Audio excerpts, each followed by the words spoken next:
Good evening friend. আমার আজকের দিনটা একটা গুরুত্বপূর্ণ দিন। আমার আজ সেকেন্ড ম্যারেজ অ্যানিভার্সারি, তাই আমরা দুজন মিলে গেলাম ভগবানের কাছে প্রার্থনা করতে। আমরা তো থাকি কোয়ার্টারে, তাই গেলাম আর্মির হেডকোয়ার্টারের দুর্গা মন্দিরে।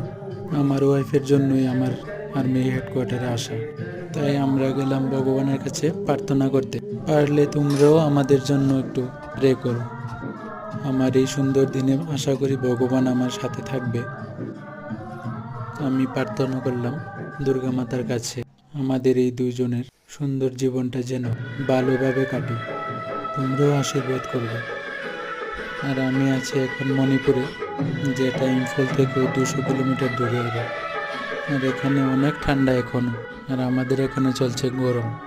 এটা আমাদের হেডকোয়ার্টারের দুর্গা মন্দির, দেখো তোমরা। আর দুর্গা মন্দিরের পুরোহিত মশাই বলল, তোমাদের এই দুজনের জন্য আমি প্রার্থনা করে দেব। তোমরা দুজন মিলে এখন ভগবানকে দর্শন করে যাও।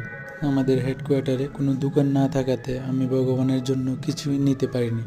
এখানে ফল ফ্রুটস কিছুই পাওয়া যায় না, তাই আমি পুরোহিত মশাইয়ের কাছে মোম আর ধূপকাঠি দিয়ে আমাদের জন্য প্রার্থনা করার জন্য বলেছি। আর এখানে শুধু পুরোহিত মশাই মোম ধূপকাঠি লাগায়, ফৌজিরা কেউই লাগায় না মোম ধূপকাঠি, এখানে পুরোহিত মশাই লাগায়। তাই আমি ভগবানকে প্রণাম করে চলে এলাম। আমার ওয়াইফও আছে এখানে, দেখবে। ও একটু আগে ভিডিও নিয়ে ব্যস্ত ছিল, তাই লাস্টে একটু চেহারাটা দেখালো। ও দেখো।